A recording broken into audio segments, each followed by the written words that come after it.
Welcome to Asphalt Talk, a podcast by and for asphalt professionals. Join our expert hosts as they tackle real industry issues to pave a smoother way for asphalt suppliers and producers. This podcast is sponsored by MAPA, the Missouri Asphalt Pavement Association. Founded to promote quality and accountability, MAPA has been serving the asphalt producers of Missouri since 1990.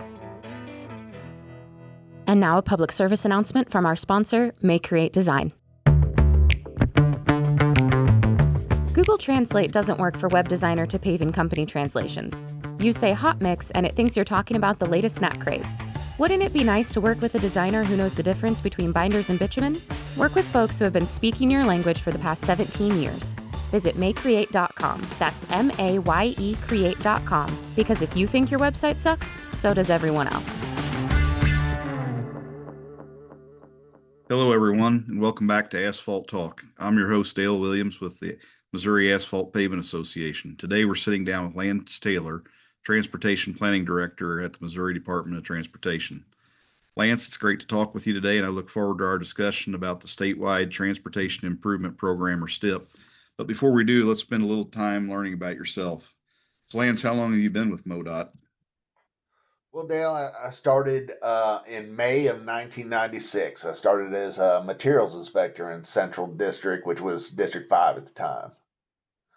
Well, I guess you started, so I started in June of 96 in the old, what I'd call the District 2 Macon. So you and I pretty much started there at the same time. Yeah, I was May 28th. I had to slip in there, just one day, I think. You want to get in for a holiday? Was that the goal? Yeah, trying. Did you always want to work in road construction industry? To be honest, in 95, the summer of 95, I was encouraged to put an app with MoDOT. Don't know that I could tell you a thing about the industry before that. And I happened to get on with transportation planning actually for the summer. And I had a great summer, had great folks that I worked with. A guy named Keith Hassler hired me because I was a local kid from around where he was from. And but that really kind of opened the door to me. I found a place where I felt like I could have a great career and be able to serve the people of Missouri. And it really just it opened up that door, and that's where I looked when I graduated. Who has been the most important professional mentor during your career? That's tough. I've been really fortunate to have a lot of people throughout my career give me advice, to take the time and energy to try to help guide me through. But I guess what I would say is we had a right-of-way director, Kelly Lucas. She was kind of a no-nonsense lady that was really focused and stuck to business. And one day when I was in design, she pulled me aside and she was just, kind of talking to me about that she sees that I'm really good at making connections and building relationships, and that's a really critical thing for leadership to be able to move through contentious issues and challenges. And she really encouraged me that not to look at that as a hindrance or a challenge to get by, but that it was really a strength for me, and that it really shaped my view on leadership and what my role would be as if I moved up within the organization. And so it may have been just a little thing, may have been something that she was trying to be nice. It really did impact me and help me understand that there was a place in this organization for me. I think, Llans, that's really great advice. I mean, I think, like on the association side, relationships and communication are an essential part of what we do. And I think that was probably a great piece of advice for a young engineer coming in to the DOT, and fortunate to have had a mentor like that. You mentioned her, Keith. Those are names I haven't thought about in quite a while, but do remember those from my days there. So what do you like to do when you're not at work? What are your hobbies? Well, I have two. My wife and I have two kids. One's a freshman at Missouri S&T. One's a freshman in high school. Both of them are driving. So I spend a lot of time just like looking for car insurance. No, we travel a lot. We, both abroad and throughout the U.S. We really do enjoy that. Golf is probably my absolute favorite hobby. I've been playing it since I was a teen. You wouldn't tell that by seeing me play. It looks like I may have started yesterday, but I really do love it. Where's the favorite place you visited abroad? Well, Japan was really nice. I enjoyed Japan. But Croatia is something to see. I'll say that. Wow, Lance, known you a long time. I didn't realize that you'd been to both of those places. So those are sound like interesting places to go. What's the most important lesson you've learned over your career? Oh, um, you know, I think just because I had a little early success in the department, and I moved up, and I got probably a little full of myself. But learning that I couldn't do it all on my own, that I needed a good team around me, I needed to rely on people, I needed to look to the resources that were around me to help me know what I need, the things that I didn't see, to help me, to grow and develop to be better. I came into a role in design where I really didn't know design and the things they did, but the team around me really helped me to figure it out and helped support me. And that made an impact on me. It made me realize how important not just what I'm doing is, but that helping others be successful is really important as well. So if you could go back and give your 18-year-old self one piece of advice, what would it be? Uh, um, I think I would tell myself to slow down. In 30 years here, it's just been gone in a blink of an eye, really. It may not have felt like that on the way through, but boy, I wish I would have spent more time with the people that I worked with along the way. Really, just connected with them more, took more time to understand them. The people in our lives in the moment aren't always going to be there. They move on to different roles, different jobs, and just enjoying being connected with those folks. I think that's what I would tell myself. But 18-year-old me probably wasn't going to listen to an old man anyway. So Yeah, I was filling out my bio to speak here a year or so ago, and it's like I've been doing this for 28, 29 years, and I'm like, when did that happen? Now we're the old guys in the room we used to make fun right, of, and yep, hear those young whippersnappers, as they would say. yep. So let's switch gears and talk about the STIP. So for those who may not be as familiar, the STIP outlines the project MoDOT plans to deliver over the next 5 years. So at a high level, Lance, what is the STIP and why is it important? Well, the STIP's a 5-year plan for the construction of highway and bridges and other modes here, in the transportation system. It it it's the projects that have been identified, working with our partners and lifted up to be delivered. It also operates as the mechanism in which we reach out to the public for them to provide input to us on how they see that work and whether it's critical to them. And the STIP is a commitment. It's people wait to see the projects that they want into the STIP for a long time, and once it makes it there, the commission really impresses on us that that's a commitment, and we really need to deliver that project. So I look at it as a real roadmap of what work we're going to do over the next 5 years. Can you walk us through how a project makes its way into the STIP? Sure.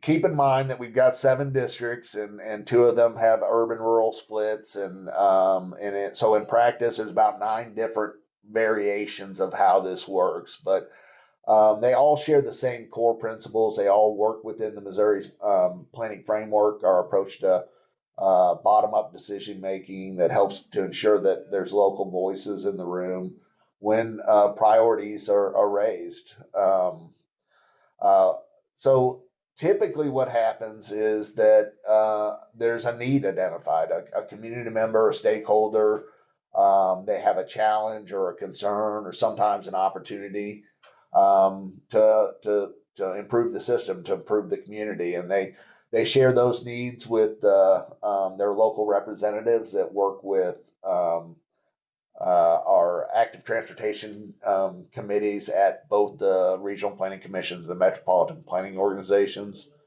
We call those the TACs. Those are the folks that vet through all the needs in the area, all those things that are lifted up. The TAC considers them and then identifies which ones are most important to each region. Each region around the state does that, and then they bring those priorities up into prioritization meetings with MoDOT, where we then work together to figure out what's most critical, what has the most support, what's going to be the most impactful to be able to deliver.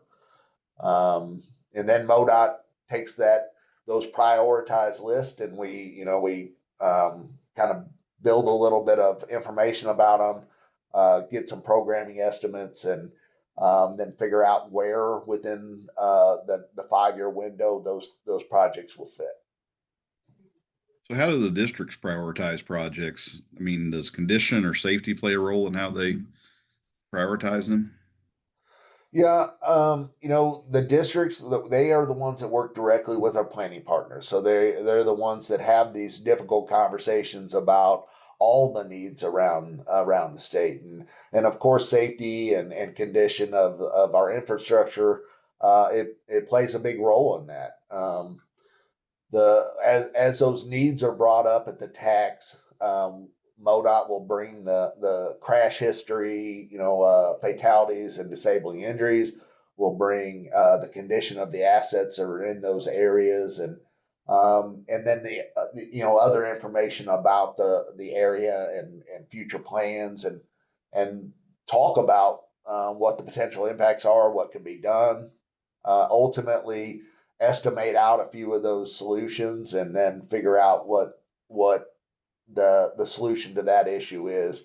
So the safety data, the condition data really are important, not only in driving which projects or which needs, are delivered, but also the timing of those. We really strive to keep good condition assets in good condition. So if there's a solution on the horizon for, say, an asset management treatment, we want to keep that on time and on schedule, because we start to lose some of the value of that fix if we drop out of that good condition. How do funding sources impact ultimately what gets programmed? So to some extent, the federal funding sources really do impact things. The federal program funds have different requirements to be used, and so the projects that those funds are used on have to be eligible. It all has to kind of align, and whether they're focused on safety or maintenance or capacity, they have to meet the criteria for those categories of funds. But MoDOT really works to be as flexible as we can be. So if a project comes through and it's going to use some flexible funds that are programmed on it up front, and it turns out there's an element where we can use some more of the prescriptive funds, the more difficult to use funds, we will switch that behind the scenes to try to always have the most flexible funds available to do the remaining work. Ultimately, safety money goes to safety projects, but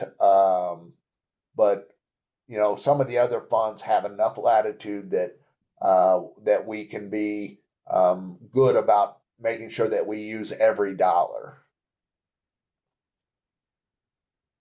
What are the biggest challenges you face when building the STIP?